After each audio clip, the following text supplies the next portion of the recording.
Alright, in today's video, I'm going to show you how to make space asteroids that are completely procedural with texture and with the shape. You can make infinite copies of the same mesh, and every one will be unique and different, which allows you to make much more realistic and interesting space scenes. I'm using Blender 3.4, and let's get started. First, we're going to add a quad cube. Shift A, go to Mesh, and choose round cube. If you don't have this, you need to enable the extra objects in the add-on screen. Now, without clicking anything, let's open up the settings down here and use the preset for the quad sphere.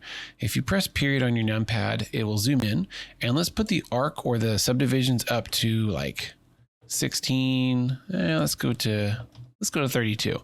So what this is different than the UV sphere. If I go and tap into edit mode, you'll see everything is quads. There's no cap with triangles on top like a normal UV sphere would have. These are all quads. And I like to use quad spheres when I'm going to do distortion and displacement because generally there's an even displacement of quads with a small exception of these kind of corners here. It's just better to start with that, I think, when you're going to do displacement like we're going to do.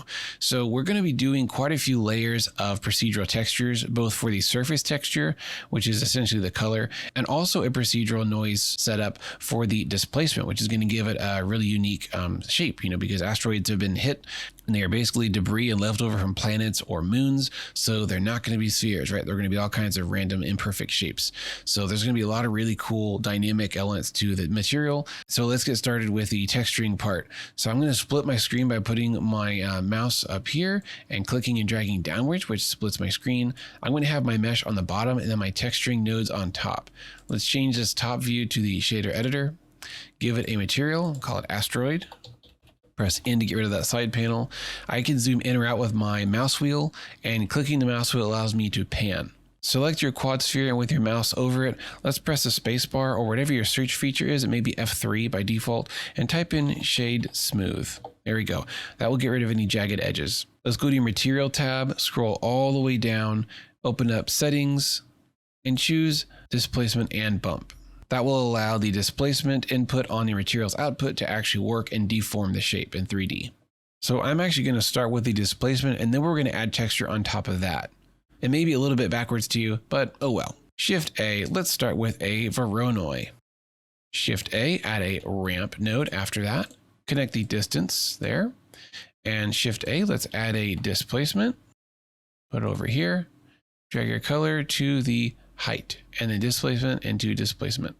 And two things to note is that the displacement technique only works in Cycle's render engine, and you must be in the rendered view to see it actually in effect. So if I change my camera angle over here, we got this cool looking crazy shape. You can definitely have some fun with this. But we're not going to have fun with this. We're going to have fun with something else. And we're going to use this texture because this texture gives us polka dots. And that's what we want.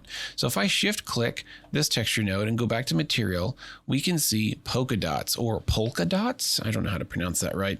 I live in the South, I should know. But there are dots, and we're going to use this for craters because I imagine if there is an asteroid field, they will eventually be colliding with themselves or will have collided with smaller pieces long ago, and they've left craters and indentions, kind of like our moon has, but on a different scale. So we're going to get some indentions that are circular in shape, and we don't want them all next to each other like this, unless maybe you do. But I want the circles to have some difference, some space between them, and I want it to be mostly flat on the outside. So I'm going to make this white color. I'm actually going to make it medium gray, so 0.5 for that value. Again, what I did was on the color ramp, let me make sure I'm zoomed in. Click on the color, I'll click on the color down there, and 0.5 for the value. That way, the black is going to make the displacement go towards the center, right? It's going to go in. And then the gray is going to come up to middle ground. We can add stuff on top of that to make bumps go outwards, but that 0.5 is going to be like the, I don't know what to say, the middle ground, the starting point of the actual asteroid, the surface. There can be things below that, which would be black, and above that, which would be white. But we're going to start with the most basic part of the displacement, which is the craters. Let's go back to Control-Shift-Click to BSDF. By the way, Control-Shift-Click is a node wrangler trick, and that allows us to preview it. So let's put our scale to 1. Let's just start at 1. And there we go. Look, we see craters going down. Looks pretty terrible. So we could add some subdivision to help. So in modifiers, go to subdivision And let's see, do I want to do simple or cat? I'll do this one.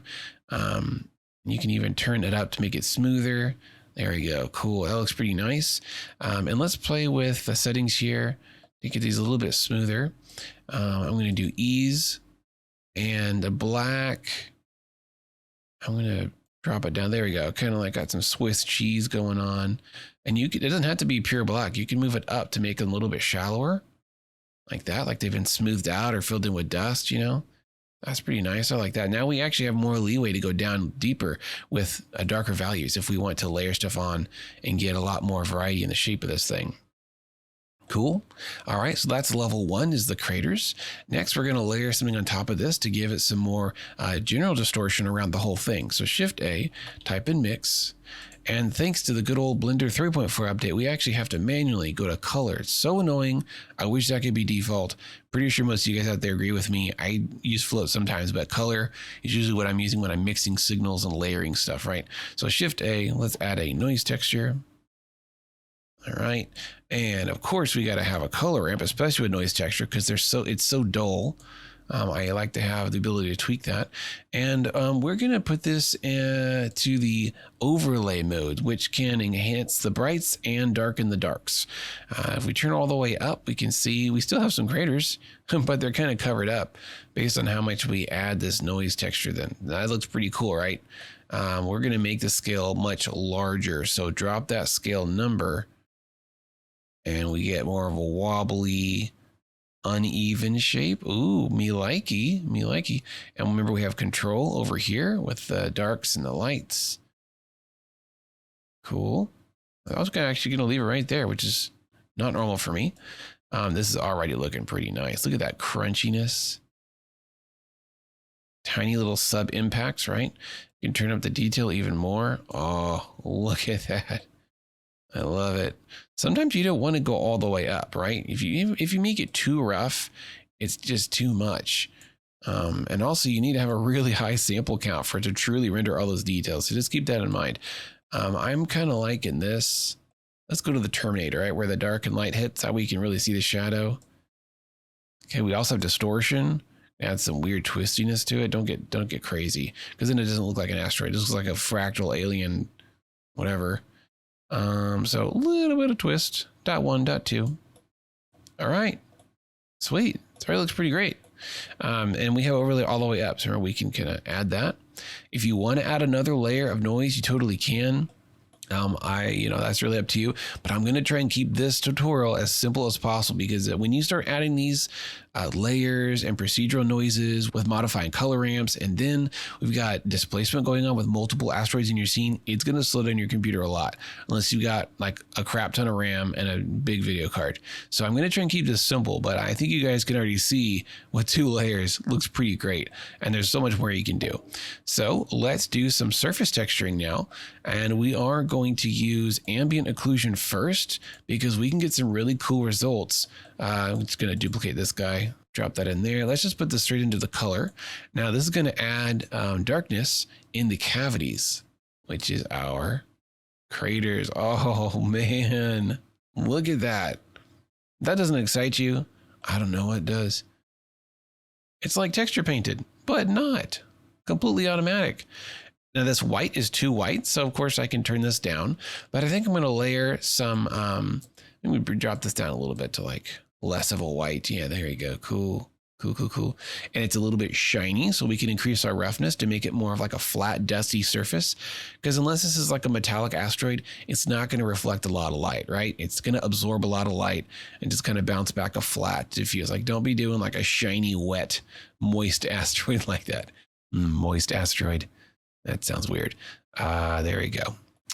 Okay, let's add some more noise on top of this to give some more grit.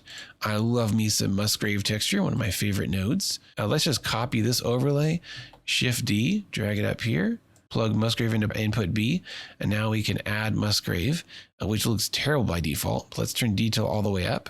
Dimension down below 1, where we get that nice grit. And now we can just ease it up just a little bit to add some dirt. So without it, with it. And of course you got your scale. You want a bunch like that, or you want it to be a little bit more subtle, go down real low levels.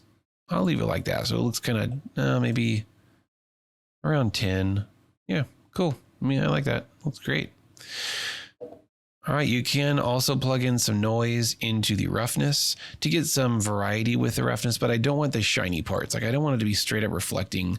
It looks like juicy, right? Ooh, it's like something organic. That's not what I'm going for. So I'm going to shift D and copy this color ramp. Remember, the black color is a value of 0, which means a 0 roughness, and 1 or white is full roughness, which is not shiny. So the black is actually the shiny parts. If you increase your black, it's going to be way more shiny. But if you make your black, it's less shiny in the shiniest parts. Does that make sense? It's all about a gradient. You got to think in terms of gradients and 0 to 1 values, because that's what Blender sees. So there's a little bit of shine, right? Just a little. Let's try to get the light glancing off it. Sweet. Let's make that a little bit darker. Yeah. That might be a little too glistening for me. There we go. And you can increase the contrast of this so you can see like the shiny parts and the less shiny parts. As the light moves around your asteroid, you get those little glints and glances. It'll look a lot more realistic and interesting. Okay, last little touch to this guy is the bump map. So Shift A, type in bump. And let's just use this same Musgrave to keep things simple, right? If we keep adding noise nodes and stuff, it's going to bog things down and slow this down a lot. So what have we done? We just use this Musgrave, which is kind of everywhere, as the bump map. And it just adds a little extra depth, especially when you get the shadows going on. Yeah, there you go. So this side's with it. That's without it. It's kind of like doesn't look as great. You can turn this distance down to maybe 0.5, and you can, of course, control the strength. But this is basically simulating more geometry that we really have. And that is the trick. It's all about illusion. And if you look at the before and after of with and without this subdivision, I don't know if I even really need it. Like, I can see some sharp edges. Maybe I'll leave it on. Actually, I'm going to turn it off for the 3D viewport. So it's going to look not as great in the viewport, but when it renders, it's going to have 3 layers of subdivision. I'm actually going to turn that down to 2. It'll render a little bit faster. But notice how the render button is turned on and the visible or the real time is turned off. So I don't see it here, but when I render it, it will do the full quality, right? Now let's get the randomization going on. This part's really fun for me because I just love the concept of proceduralness, and I love the fact that you can make endless varieties with very little effort. I love very little effort. That's my favorite part. So let's first get some coordinates connected to all these. So I'm going to click on one of these and just press Control T. It's going to do the generated by default, and let's just plug this into all of them. All the noise nodes. We only have 3. Pretty not bad. My original I had like 5 or 6, and things were definitely starting to slow down as I got a little control freakish and OCD about stuff. Speaking of OCD, I'm literally like lining up all my edges. I don't know. I can't help it. Okay, so what we're going to do is we're going to use a random number to move things around in the XYZ so that every asteroid has a different starting coordinate. See how I just slide this X, Y, and Z around? It just basically randomizes, right? It's almost like a seed value, which you totally do have. You can put these all as 4D noises, and you could just plug in a random number into those. I'm actually going to do that because I didn't do that last time, and I don't know why I didn't think about it. So let's do Shift A, type in OBJ for object info, and this gives us a random number between 0 and 1. I'm not sure how far that decimal point goes, but it gives us a number for each object. So if I Shift D this over, right now, they're the same, see? These are all for the same asteroid. But if I plug this random number into the W's of all these, they'll start getting different. Look at that, boop, boop, boop, and awesome. Now they're all unique and different. Cool. You can also use this randomness in the scale. So I'm just going to copy this color ramp over here, plug in the random number into here. So we have actually control over kind of like the probability of what the numbers will turn out to be, and then plug this into scale. So remember, 0 to 1 is going into the scale of the coordinates for all the noises. So let me unplug this and show what this means. If I increase the X scale, look, all along the X, it's like a high number. The other numbers are untouched. I can do Y, which is that way, and Z, which is up and down. that way. So now these random numbers between 0 and 1 are plugging into here, but I don't want a 0 because 0 is going to be 0 scale and that just doesn't look great. So let's bring the lowest random number we can get to dot like 3, and then the highest will of course be dot 1. I'm not sure if we can go above 1. Let's try that. Value 2. Oh yeah, you can actually have values above 1. Cool. I'll do maybe 4. That's a little bit much. Let's do 3. Okay, still a bit much. We're getting some ugly ones in there. Let's just stick with 2 as a maximum. Cool. So now we have even more randomization. Some of these are like little baby asteroids, right? They're kind of soft and round, and some are like the old grizzled grandpa asteroids. They've seen things, right? They've been hit up. They've been knocked around. That's a nice level of randomization that I didn't have originally. And you can move this around to get like more likely, numbers and ages of the asteroids. So see, now they're all pretty young. There'll only be a few old ones, if you will. Awesome. Well, that's the basics of the tutorial. If you're going to be doing scattering, I would suggest making a whole family of starting asteroids from large, medium to small, and even some debris pieces to use in your scattering or geonodes. I'll cover that, how to make an asteroid field pretty quickly. So I'm going to press numpad 7 to we get an above view. I'm going to shift click all these, shift D and move them down, and then tab into edit mode. And I'm going to press SX to scale them like this. Grab the originals. Shift D, move them down here, tab, I'm gonna scale them all down, SY. See, I'm getting different scales and different shapes. And then we're gonna do some wonky ones. Shift D, I'll show, this is a really cool modeling trick using proportional editing. So click on the first one, tab into edit mode, Alt A to deselect all, turn on this little circle thing, which is proportional editing. You can also use letter O on your keypad, O. And let's grab a random face and press G. And this is going to allow you to move one. But look, it's stretching all the other faces around next to it because of proportional editing. For me, I can use my mouse wheel to change the size of the influence. I think you can also use on your keyboard page up and page down to also do that. So now we can just kind of add, I'm like zooming around with my camera angle, just make some weird like things sticking out. So it's just really imperfect. These can be the real ugly ones. Tab into this next one. Let's make like a spike here. Remember to go in 3 dimensions. Don't just do in one shape. Make it less spherical by grabbing things and moving them inwards. Cool.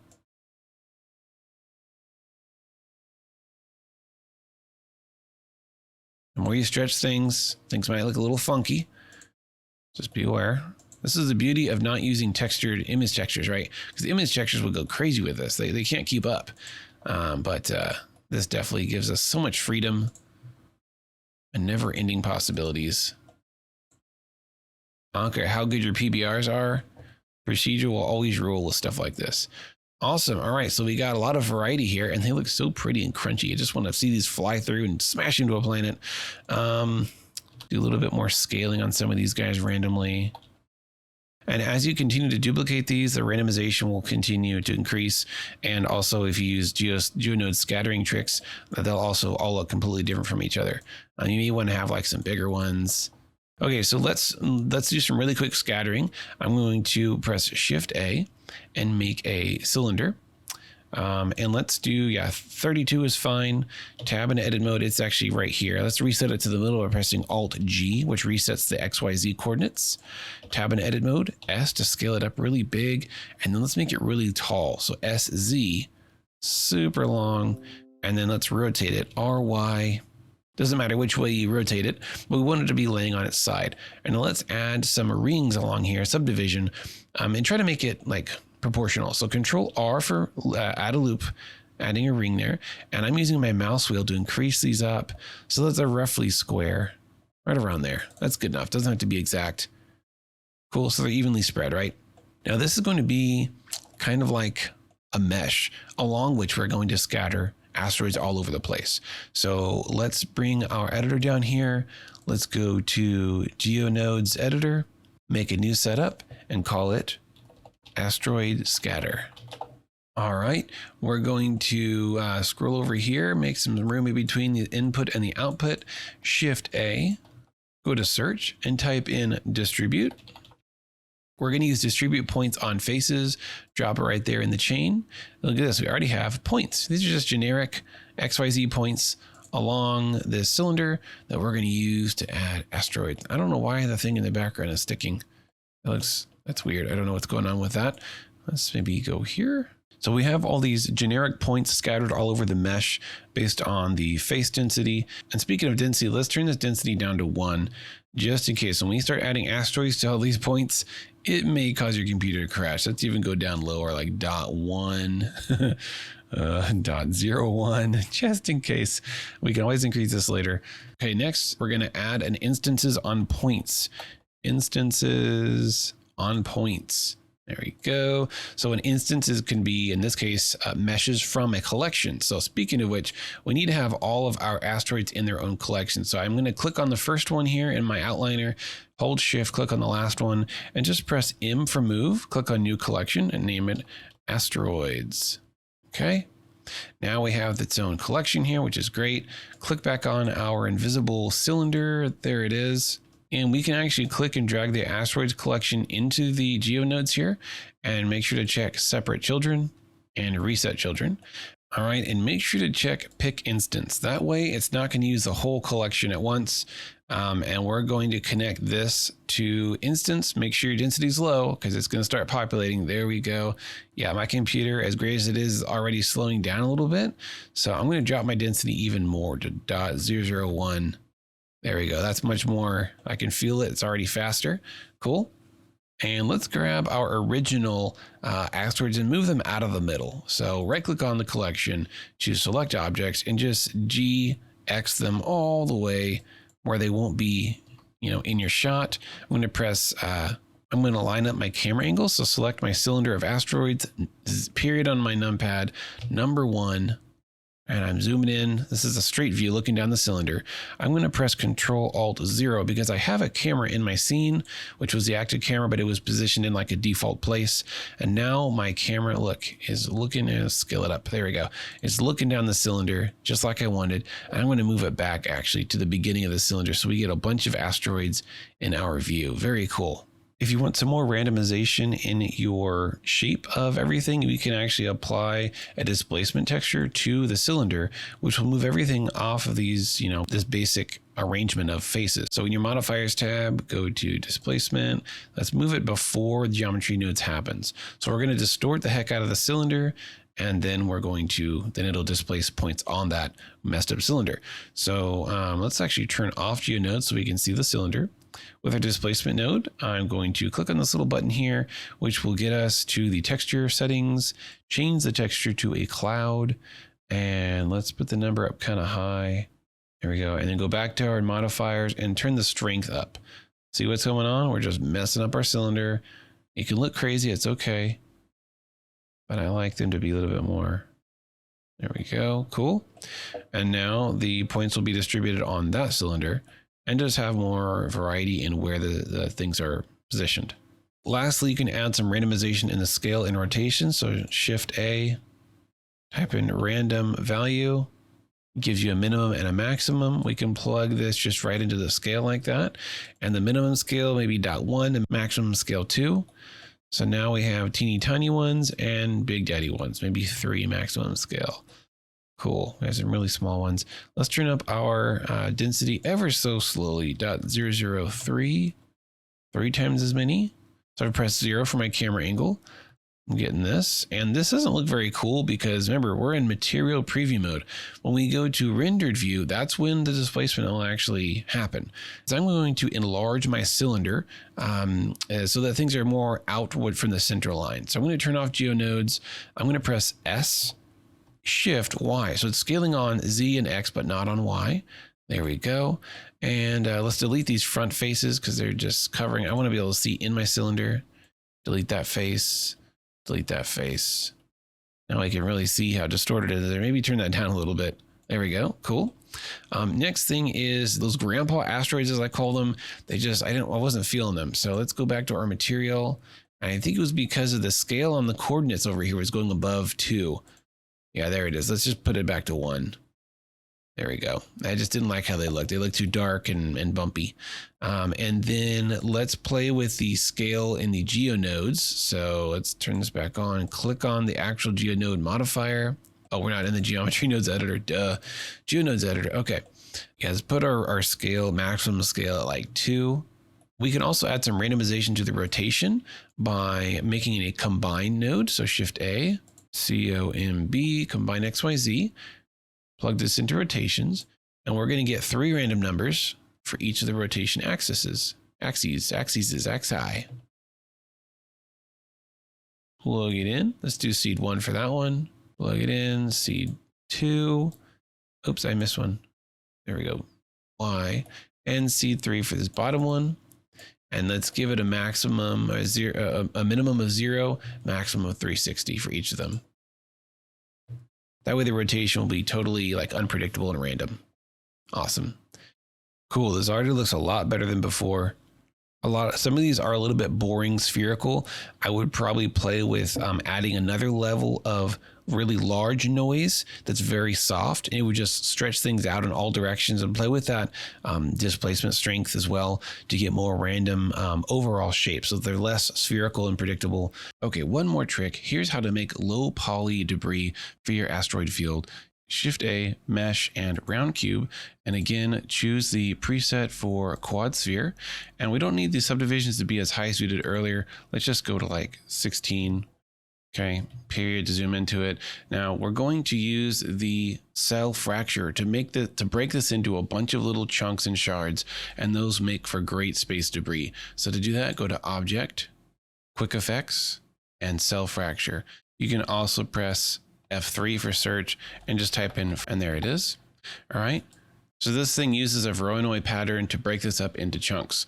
I'm going to put the recursion at 1, source limit at 100. So it's going to make 100 pieces, I believe is what that means. So prepare for a lot of shapes, but this is going to be relatively low poly compared to earlier, so it shouldn't be too big of a deal. Click OK, and you'll see this using a Voronoi cell pattern to break this up into a bunch of pieces. And then there's doing some recursions where it's grabbing a few of those big pieces and breaking them into smaller pieces.